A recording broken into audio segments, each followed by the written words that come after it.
corações dos irmãos. E sempre que eu venho falar aqui, Deus fala no meu coração primeiro.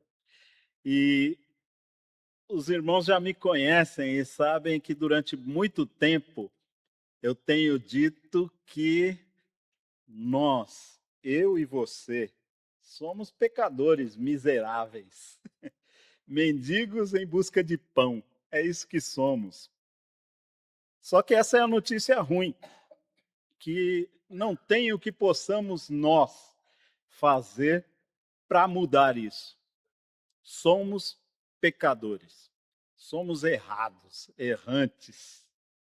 Somos, como disse Isaías, ovelhas que não têm pastor, que cada um se desvia para o seu caminho. Andamos a esmo, ou como os surdos costumam dizer, ó, ficamos aí assim, ó, sem caminho. Essa é a má notícia, e essa má notícia não veio do meu coração. É uma realidade, é um fato que a palavra de Deus confirma em Romanos 3, versos 10 a 18. Diz assim: como está escrito, não há um justo sequer. Ele faz referência ao Salmo 5 e ao Salmo 53 e alguns outros textos do Antigo Testamento, lá no passado. Verso 10 diz assim: como está escrito, não há um justo sequer, nenhum sequer. Não há ninguém que entenda, não há ninguém que busque a Deus. Todos se extraviaram e juntamente se fizeram inúteis. Não há quem faça o bem, não há nenhum só. A sua garganta é um sepulcro aberto, com as suas línguas tratam enganosamente, peçonha de áspides está debaixo dos seus lábios, cuja boca está cheia de maldição e amargura. Os seus pés são ligeiros para derramar sangue. Em seus caminhos há destruição e miséria. Não conheceram o caminho da paz. Não há temor de Deus diante de seus olhos. Essa é a realidade deste mundo. Essa é a minha realidade e a sua. O mundo em que vivemos, sejam os mais importantes dessa terra, são ligeiros para derramar sangue. Se você chegar em casa hoje e procurar as notícias desse domingo, vai ver governantes e líderes ligeiros para derramar sangue. Guerreiros. Não há um justo sequer neste mundo. Todos se desviaram. Esta é a má notícia. Essa é a má notícia. Mas eu quero falar da boa notícia. O Evangelho. A palavra Evangelho significa boa nova. Boas novas, boas notícias. E eu quero trazer essas boas notícias. Lendo Romanos capítulo 4, nós lemos assim: que diz a Escritura, a mesma Escritura que disse que não há um justo sequer. Que diz a Escritura? Abraão creu em Deus, e isso lhe foi creditado como justiça. Ora, o salário do homem que trabalha não é considerado como um favor, mas como dívida. Assim, se você trabalha, o seu empregador não é bonzinho por te pagar um salário, mas é uma dívida que ele tem com você, porque você trocou o seu tempo, o seu suor, a sua mente, o seu sangue para cumprir uma tarefa. Então, o trabalhador é digno do seu salário, não é um favor que se faz.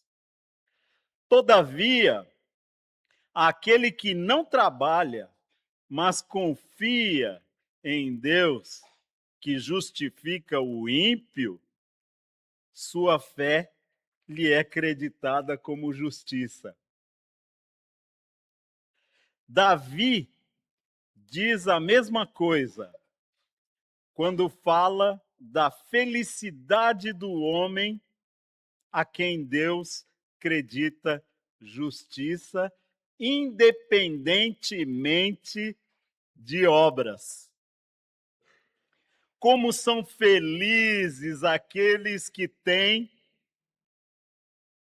suas transgressões perdoadas, cujos pecados são apagados. Está lá em Romanos, capítulo 4, verso 7. Como é feliz, no verso 8, aquele a quem o Senhor não atribui culpa. As palavras lhe foi creditado, lá no verso 23 do capítulo 4, não foram escritas apenas para ele. Aí vai chegando a boa notícia para mim, pelo menos, e para você também.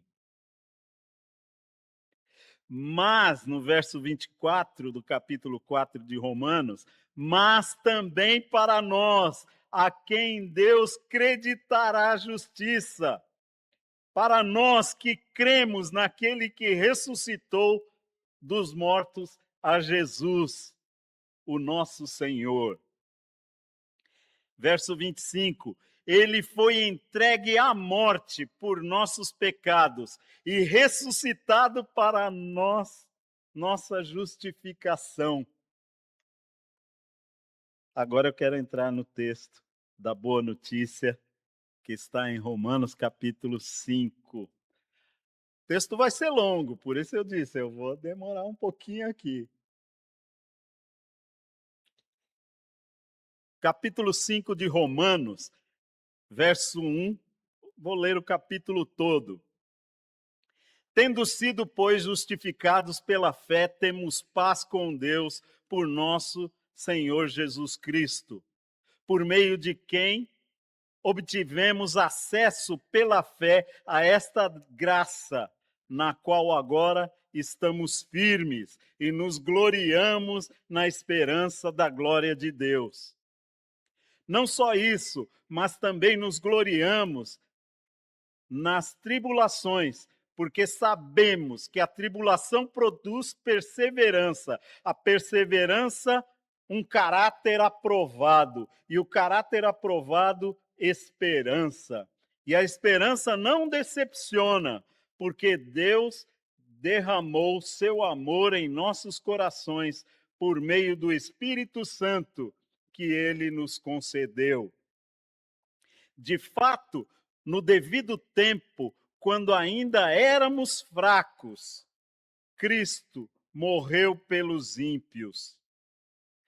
Dificilmente haverá alguém que morra por um justo. Pelo homem bom, talvez alguém tenha coragem de morrer. Mas Deus demonstra o seu amor por nós. Cristo morreu em nosso favor, quando ainda éramos pecadores. Como agora fomos justificados por seu sangue, muito mais ainda seremos salvos da ira de Deus por meio dele. Se quando éramos inimigos de Deus, fomos reconciliados com ele mediante a sua morte, a morte de seu filho, quanto mais agora, tendo sido reconciliados, seremos salvos por sua vida. Não apenas isso, mas também nos gloriamos em Deus, por meio de nosso Senhor Jesus Cristo, mediante quem recebemos agora a reconciliação. Portanto, da mesma forma como o pecado entrou no mundo por um homem, e pelo pecado a morte, assim também a morte veio a todos os homens, porque todos pecaram. Pois antes de ser dada a lei, o pecado já estava no mundo, mas o pecado não é levado em conta quando não existe lei. Todavia, a morte reinou desde o tempo de Adão até Moisés, mesmo sobre aqueles que não cometeram pecado semelhante à transgressão de Adão, o qual era um tipo daquele que haveria de vir.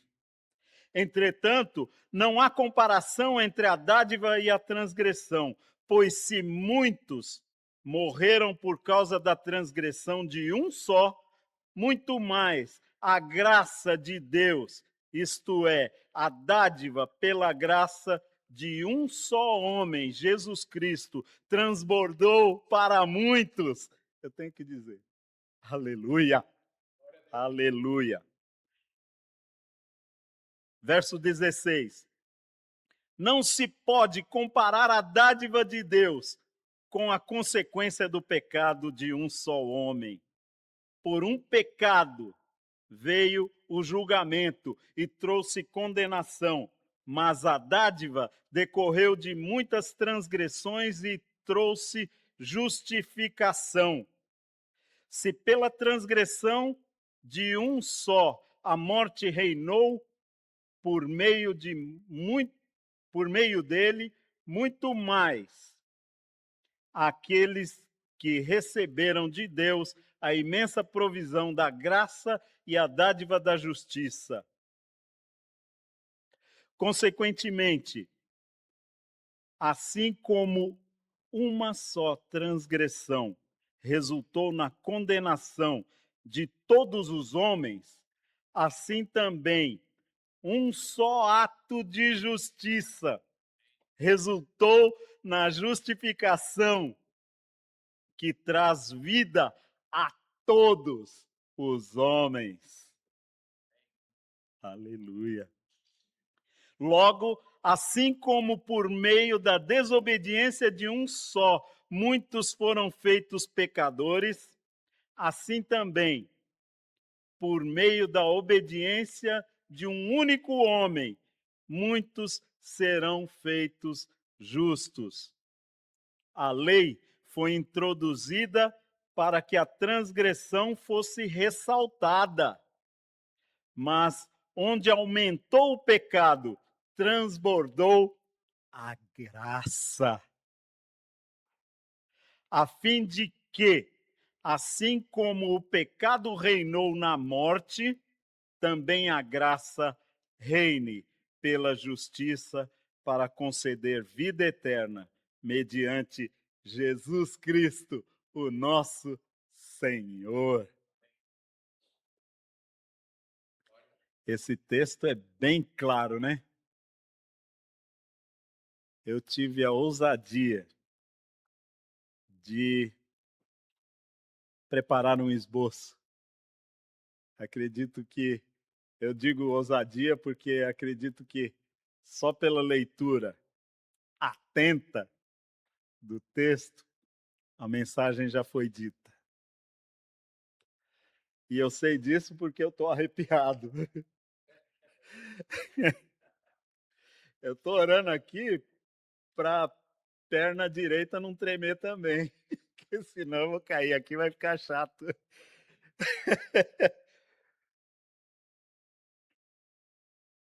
Jesus entregou a sua vida para nos reconciliar com Deus. Não fizemos nada para merecer. E não vamos fazer nada para merecer. Essa é a boa notícia. Porque se depender de mim e de você, não seremos justificados. Não seremos. Mas a boa notícia é que Jesus já fez tudo. Está consumado. Está consumado. E pela fé, nós temos a reconciliação com Deus. Eu me lembro de uma vez, quando eu era adolescente, eu discuti com um amigão meu na escola. Discuti, ele fez uma coisa que eu não gostei, eu fiz uma coisa que ele não gostou, e nós discutimos, ficamos um tempo sem nos falar, mas depois de muito tempo a gente se reconectou e, desculpa, desculpa aí e tal, mas a nossa amizade depois daquilo nunca mais foi a mesma. Nós nos reconciliamos, mas não foi uma reconciliação muito precisa, nem muito eficiente, nem muito eficaz. Eu me lembro disso e penso também nas nossas reconciliações quando falhamos com alguém, a quem amamos.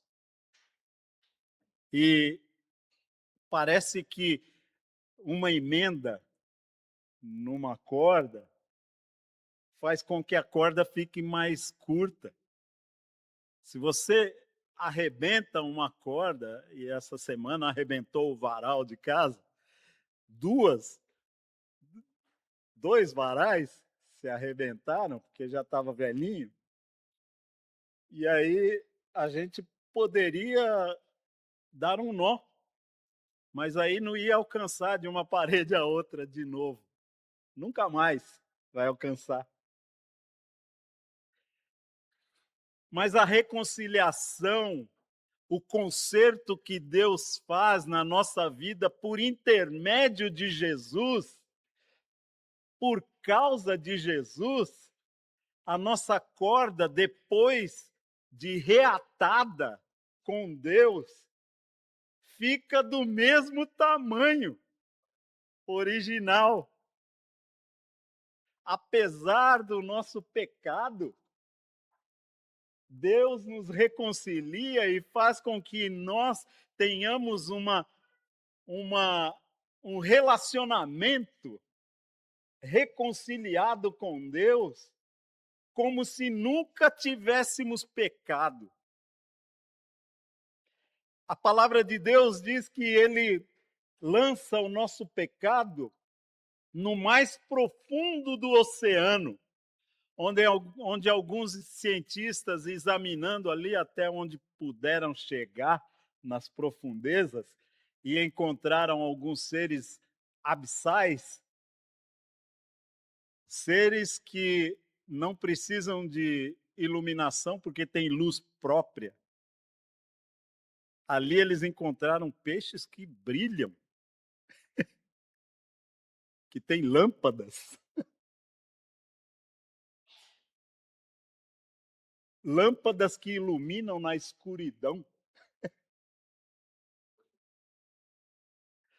E o salmista diz que as trevas e a luz para Deus são a mesma coisa. A mesma coisa. E a reconciliação que Jesus opera em nossa vida é uma reconciliação completa. Não é aquilo de você estar sempre lembrando, mas ele pisou, e aquele negócio de, será que se eu confiar de novo, ele não vai pisar na bola de novo? Assim é a nossa vida aqui, mas com Deus é diferente. Quando ele reconcilia, é voltar ao estado original, é voltar a ter o relacionamento como se nunca tivesse pecado. O véu do templo foi cortado por Deus, do alto a baixo, veio dele para nós, não foi de nós para ele.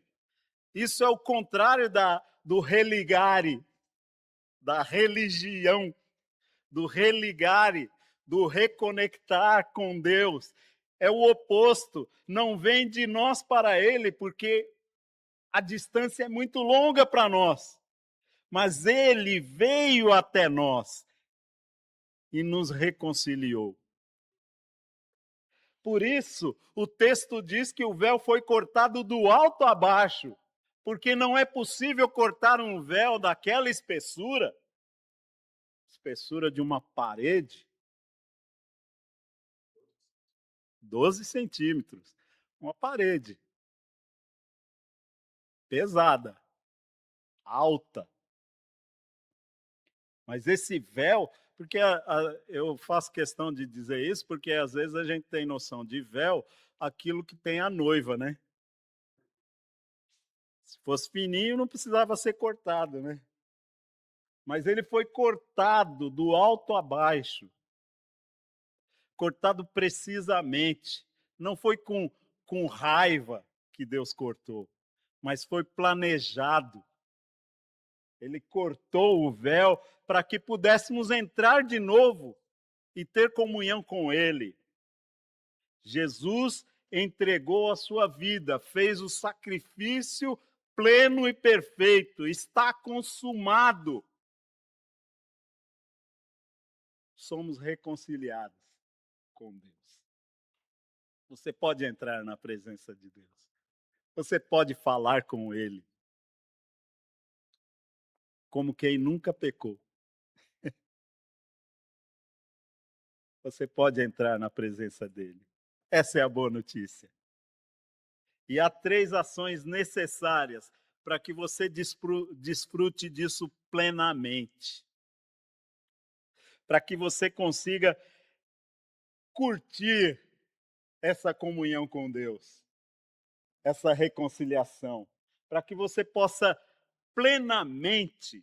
Jesus disse: Eu vim para que tenham vida, mas não qualquer vida, uma vidinha qualquer, não. Eu vim para que tenham vida e vida em abundância, vida plena, feliz. Uma vida que você não quer ter outra. Vale a pena. Uma vida cheia.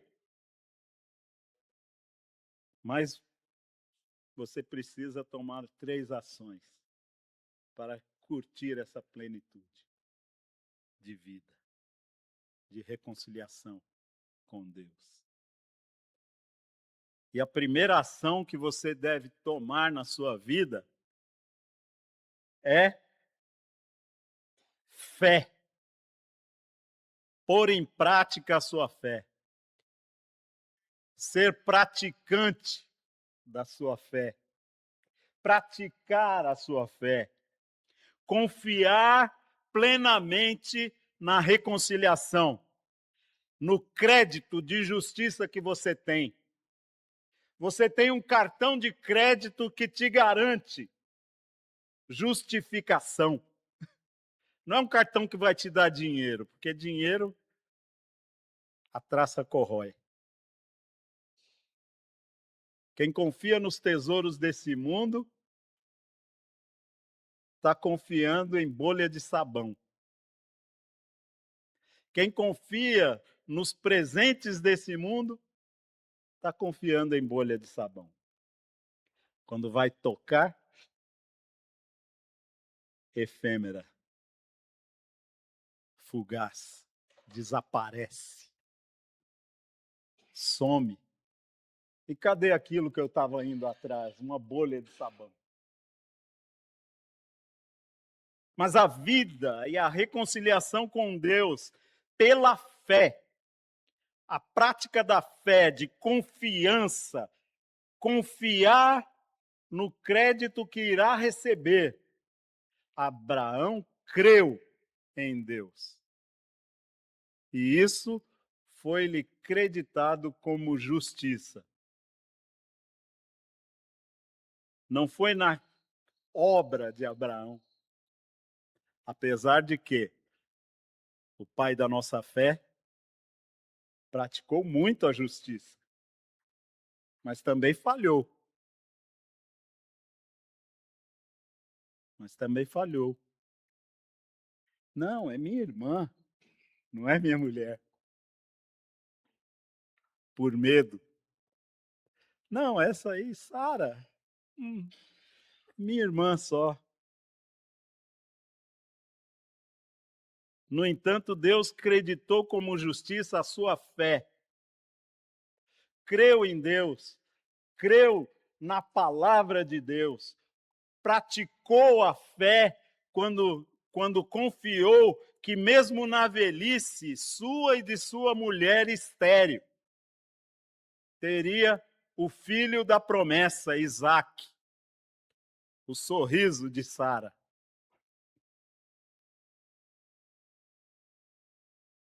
Confie no crédito que você tem. Deus acredita em você. Ele acredita em você. Ele acredita justiça em você por meio de Jesus Cristo.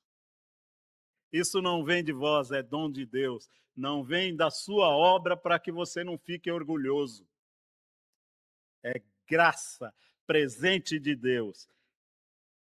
Exercite a sua fé confiando na graça de Deus, confiando em Deus, entendendo que a dívida já foi paga. Não fica remoendo, mas aquele dia Deus já perdoou, meu querido. Já perdoou. Viva pela fé de que a dívida foi paga.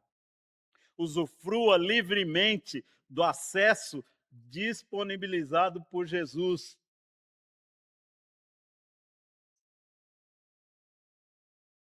Jesus disse para mim e para você, quando disse aos seus discípulos: Não vos deixarei órfãos. E depois, quando ele passou a sua missão, vão por todo o mundo e indo, pregai o evangelho a toda criatura. E eis o quê? Que eu vou estar aqui te esperando. Que eu vou esperar o seu relatório para ver se você fez direito. Não, não foi isso que ele disse. Ele disse: indo por todo o mundo, pregai o evangelho a toda criatura, batizando em nome do Pai, do Filho e do Espírito Santo. Façam discípulos, e eis que estou com você todos os dias, até o fim. Não só quando der bom, quando der ruim, eu estou também junto com você. Porque para mim, as trevas e a luz são a mesma coisa. Então pode confiar no pastor, no sumo pastor, porque o Senhor é meu pastor e não sinto nada faltando. Mesmo que eu ande por um vale de morte, escuridão, não temerei mal algum, porque tu estás comigo, a tua vara e o teu cajado me consolam. Essa é a boa notícia. Você nunca estará sozinho. Coloque em prática isso, usufrua, curta a fé em Jesus. Curta. Fale com ele. Jesus, hoje eu estou indo para o trabalho, tem aquela coisa difícil que eu tenho que fazer. Vamos junto. Dá uma força aí. Me ensina a fazer, porque é a primeira vez que eu vou fazer, eu estou tremendo aqui. Pode ser que eu perca o emprego por causa disso. Calma, filhão, eu estou contigo. Se você perder o emprego, eu estou contigo do mesmo jeito. Se você ficar rico, eu estou junto. Se você ficar pobre, eu estou junto. Se você tiver dinheiro para pagar o busão, eu estou junto. A gente vai a pé junto.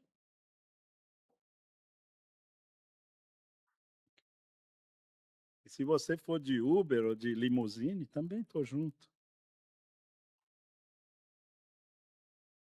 Porque a consumação dos séculos, depois que tudo isso passar, não vai fazer muita diferença na eternidade, se você andou de busão ou de limusine.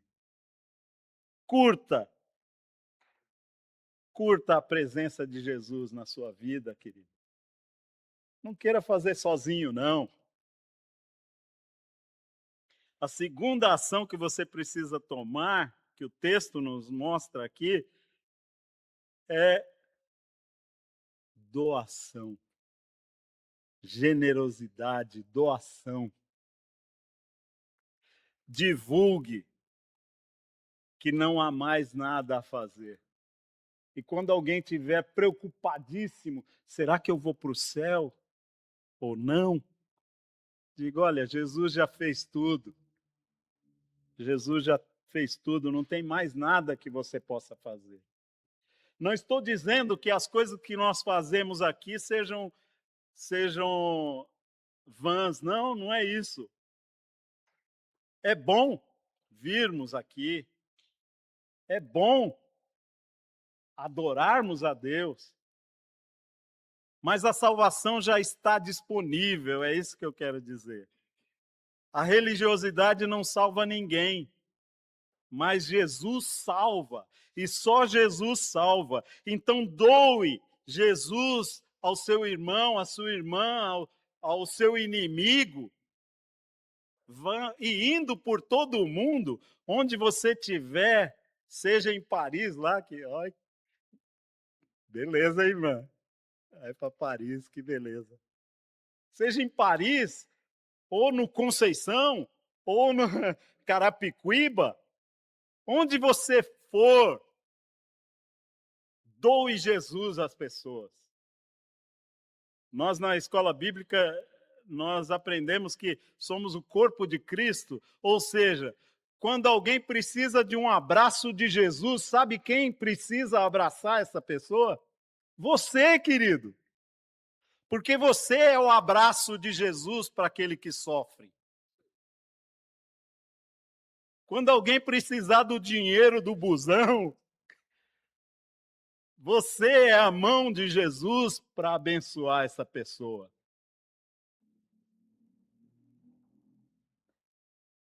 Doe Jesus, porque pela ação de justiça de um só, muitos chegam à salvação. E doação não é bondade, é ato de justiça. Quando você doa de si ou do que você tem para alguém que sofre, isso é um ato de justiça neste mundo injusto. Nesse mundo injusto. Doe-se, doe de Jesus neste mundo. Anuncie para todos, onde você estiver, que só em Jesus Cristo há salvação. Salvação é só e somente em Jesus, o Cristo. Terceira e última ação que você precisa tomar para curtir a presença de Jesus na sua vida e a reconciliação com Deus. Aproprie-se disso. Não só dê ao outro, mas aproprie-se. Que isso seja seu e que seja você isto. Que a mensagem seja você. Que a mensagem de reconciliação seja você mesmo, como acontecia com os profetas. O profeta não pronunciava a mensagem no Antigo Testamento. Ele mesmo era a mensagem viva, a mensagem viva de Deus. Por isso eles faziam coisas que nesse mundo eram tidas como loucura, porque eles eram a mensagem. E se Deus tinha que dizer ao povo que estava causando tristeza, eles eram a tristeza andando no meio do povo, para que eles pudessem ver como um espelho a face do Senhor. Se fosse de alegria, eles eram a alegria do Senhor, em tudo que faziam. Portanto, aproprie-se disto, Tome posse da salvação em Jesus Cristo. Chega de pensar que você vai conquistar. Obrigado, Senhor, pela bênção alcançada. Bênção não é alcançada. A bondade e a misericórdia te perseguem, vão atrás de você. Não depende de você, depende de Deus. Obrigado pela graça alcançada. Peraí, graça alcançada? Graça, presente alcançado, quer dizer que eu paguei pelo presente meu mesmo? Eu me dei um presente? Presente é doação. E a graça da salvação é doação para você, querido. Portanto, aproprie-se disso. Tome posse da salvação em Jesus Cristo. Não viva com culpa, dizendo, ai, será que Deus vai gostar disso? Porque eu não consegui fazer do jeito que eu acho que Deus quer que eu faça.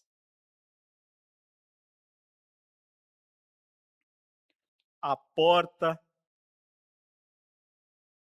da sala de Deus está aberta.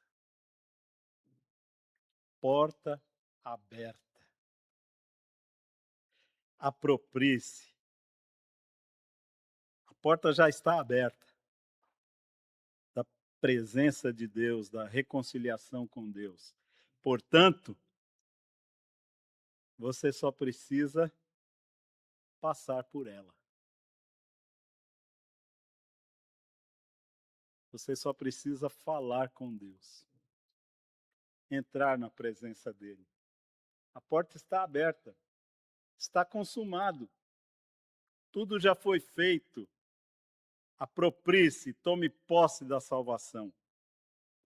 Então, 3 ações: fé, doação e apropriação.